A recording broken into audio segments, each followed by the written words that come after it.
तो आज का टॉपिक है how to balance chemical equation. ये बहुत ही ज़्यादा हॉट टॉपिक है, इससे क्वेश्चन आता ही आता है भाई, 100% आता है इससे क्वेश्चन। तो चलो शुरू करते हैं। How to write balance chemical equation, मतलब किसी केमिकल इक्वेशन को बैलेंस कैसे करते हैं। तो देखो, हमको जरूरी ही क्यों है कि किसी केमिकल इक्वेशन को बैलेंस करना है। वो इसलिए है क्योंकि बीच में क्या आता है, law of conservation of mass. Law of conservation of mass याद है, क्लास 9 में पढ़े थे तुम लोग। यानी कि मास can neither be created nor destroy, यानी मास तो नहीं बना भी सकते हम लोग, ना तो उसको खत्म कर सकते हैं। मास बस एक फॉर्म से दूसरे फॉर्म में बनता है।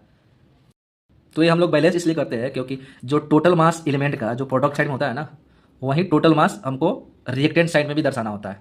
इसलिए हमको केमिकल इक्वेशन को बैलेंस करना होता है। मतलब जो एलिमेंट प्रोडक्ट साइड में है, ठीक, उसका जितना मास होगा ना, उस जो प्रोडक्ट रिएक्टेंट साइड में है, वो दोनों का मास सेम होना चाहिए। इसलिए हम लोग किसी केमिकल इक्वेशन को बैलेंस करते हैं। चलो बैलेंस का कार्यक्रम शुरू करते हैं। तो देखो, कुछ स्टेप फॉलो करने होते हैं हमको इक्वेशन को बैलेंस करने के लिए। रिएक्शन को हमें सबसे पहले कुछ स्टेप फॉलो करने होते हैं। सबसे पहले तो हम जो क्वेश्चन आएगा उसको सबसे पहले इक्वेशन के रूप में लिखेंगे। जैसे यहाँ पे देखो क्वेश्चन आया, hydrogen react with chlorine to form hydrogen chloride. तो इसको सबसे पहले हम क्या लिखेंगे, उसको इक्वेशन के रूप में लिखेंगे। ठीक है, हम लोग इक्वेशन को लिख लिया।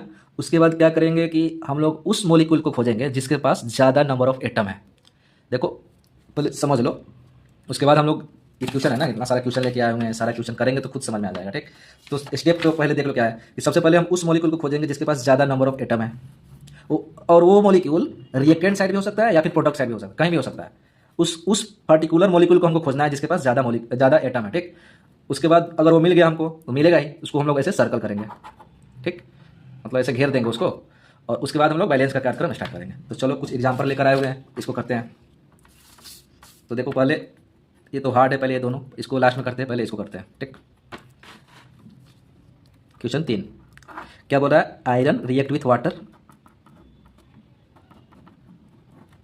To form Fe3O4 plus H2। तो देखो सबसे पहला स्टेप क्या था कि राइट इक्वेशन लिख लिया। ठीक, iron react with water to form Fe3O4 and H2। ठीक, अब इसको बैलेंस करना है।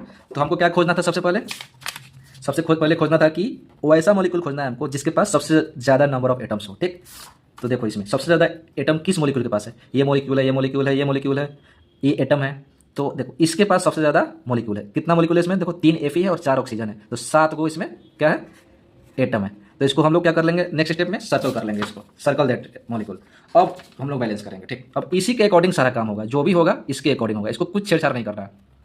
तो इसमें सबसे पहले देखेंगे कितना इसमें आयरन है, इसमें 3 आयरन है। ठीक, तो यहाँ पे कितना आयरन है, एक ही आयरन है। यहाँ पे हम लोग बैलेंस कर देंगे क्या, 3 आयरन। ठीक, अब देखो 3 आयरन हो गया। अब यहाँ पे देखो कितने ऑक्सीजन है, 4, और यहाँ पे कितने हैं, एक ही ऑक्सीजन है, तो यहाँ पे हम लोग लगा देंगे 4। ठीक, तो इसके अकॉर्डिंग इसमें जो था वो तो बैलेंस हो गया। अब देखो यहाँ पे 4 हम लोग ऑक्सीजन कर दिए, तो यहाँ पे हाइड्रोजन कितना हो गया, 4 दूनी 8 हो गया ना। यहाँ पे 2 H2 पहले से था और 4 यहाँ पे लगा दिए, तो 4 दूनी 8 हो गया ना। और यहाँ पे हाइड्रोजन कितना है, मात्र 2 ही है, तो यहाँ पे और कितना लगाया, तो ये भी 8 हो जाएगा, तो यहाँ पे भी क्या लगा दिए, 4। ठीक है, चलो एक और करते हैं, ये 4 नंबर वाला देखते हैं क्या है। सबसे पहले इक्वेशन लिखेंगे हम लोग, zinc react with H2SO4 to form zinc sulphate and H2। ठीक, तो सबसे पहले क्या काम है हमको, सबसे पहले उस मॉलिक्यूल को खोजना है जिसके पास सबसे ज़्यादा एटम है। तो ये देखो इसके पास कितना है, 4, ऑक्सीजन 4 है ना, 5 1 6, इसके पास 4 5 6 7, देखो इसके पास 7 है, 7 एटम है, इसके पास 6 है, तो सबसे बड़ा ये हुआ ना। तो इसको क्या कर लिया हम लोग, गोला कर लिए। अब इसके अकॉर्डिंग सारा खेल देखें। देखो यहाँ पे कितने सल्फर है, 1 सल्फर, यहाँ पे कितने सल्फर है, 1 सल्फर, तो ये तो ठीक है। यहाँ पे कितने ऑक्सीजन है, 4, यहाँ पे कितने, 4, ये भी ठीक है। अब देखो यहाँ पे कितना हाइड्रोजन है, 2, यहाँ पे कितने, 2, ये भी ठीक है। तो ये इक्वेशन पहले से भी क्या है, यहाँ पे 1 जिंक है, यहाँ पे 1 जिंक है, तो ये पहले से ही क्या है, बैलेंस इक्वेशन है। ठीक, ऑलरेडी बैलेंस। अब देखो, अब ये वाला क्वेश्चन देखते हैं। देखो अब ये वाला क्वेश्चन देखते हैं, क्वेश्चन 1। सबसे पहले स्टेप क्या था, सबसे पहला स्टेप याद है ना, हमको इक्वेशन लिखना है। तो यहाँ पे क्या बोल रहा है, hydrogen react with chlorine to form hydrogen chloride. तो सबसे पहले देखो हमको इसको बैलेंस करना है, तो सबसे पहले उसको देखना है जिसके पास ज़्यादा एटम है। तो सबसे देखेंगे, तो एटम देखेंगे तो सबके पास 2 एटम है ही, तो किसी को भी पकड़ के कर सकते हैं तो हो जाएगा बढ़िया से। तो यहाँ देखो 2H है, किसी को मान लो इसी को पकड़ लिया हम लोग, जब सबके पास सेम ही है एटम तो किसी को भी पकड़ लो। तो यहाँ पे कितना है, 2H है, तो यहाँ पे 2H कर दिए। और ये देखो यहाँ पे 2H लगाए तो 2H हो गया, कंप्लीट। और यहाँ पे 2 Cl हो गया, तो यहाँ पे भी 2 Cl पहले से ही है, तो बस यहाँ पे 2 लगाना था, हो गया बैलेंस।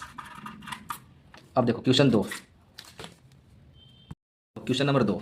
तो सबसे पहले हमको इक्वेशन लिखना होगा, उसके बाद सबसे बड़ा मोलिक्यूल खोजेंगे जिसमें ज़्यादा एटम है, उसके बाद बैलेंस करेंगे, ठीक। तो सबसे पहले क्या बोला, barium chloride BaCl2 react with aluminium sulphate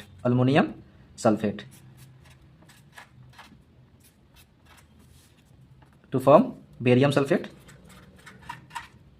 और अल्मोनियम क्लोराइड AlCl3। ये तुम्हारे वो बॉक्स होता है ना, उस बॉक्स का क्वेश्चन है, ठीक।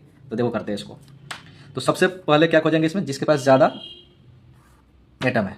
तो ये देखो Al2SO4 के पास कितना है, कितना एटम है, 2, मतलब सबसे ज़्यादा इसी के पास है, ठीक। तो अब इसके अकॉर्डिंग सारा खेला होगा, अल्मोनियम सल्फेट के अकॉर्डिंग। तो ये देखो इसके पास कितना अल्मोनियम है, 2, इसके पास कितना अल्मोनियम है, 1 ही है, तो यहाँ पे क्या लगा दिए, 2, ठीक है। उसके बाद ये देखो यहाँ पे कितना सल्फर है, 3, ठीक है। यहाँ पे कितना सल्फर है, 3 है ना, तो यहाँ पे कितना सल्फर है, 1 ही सल्फर है, तो यहाँ पे 3 लगा दिए। अब देखो यहाँ पे कितने ऑक्सीजन हो गए, इस पे 4 तिया 12 और 12 हो गए, और यहाँ पे कितने हैं, 4 तिया 12, 3 × 4 12 ऑक्सीजन हो ही गए, यहाँ पे तो ऑक्सीजन बैलेंस हो गया। अब देखो यहाँ पे कितने बेरियम है, 1, और यहाँ पे कितने बेरियम हो गए, अब 3, तो यहाँ पे 3 लगा दिए, ठीक। अब यहाँ पे क्लोरीन कितने हो गए, 3 दूने 6, 3 × 2 6 हो गए ना। अब यहाँ पे कितने क्लोरीन होंगे, 2 या 6, यहाँ पे भी 6 हो गए क्लोरीन। अल्मोनियम देखो यहाँ पे कितने हैं, 2, यहाँ पे भी अल्मोनियम 2 हो गए, तो रिएक्शन बैलेंस हो गया। अब यहाँ पे 3 लगा, यहाँ पे 3 लगा, यहाँ पे 2 लगा है। तो यही है, इजी है, करके देखो, बहुत सारे एग्जाम्पल प्रैक्टिस करोगे हो जाएगा, ठीक है। चलो।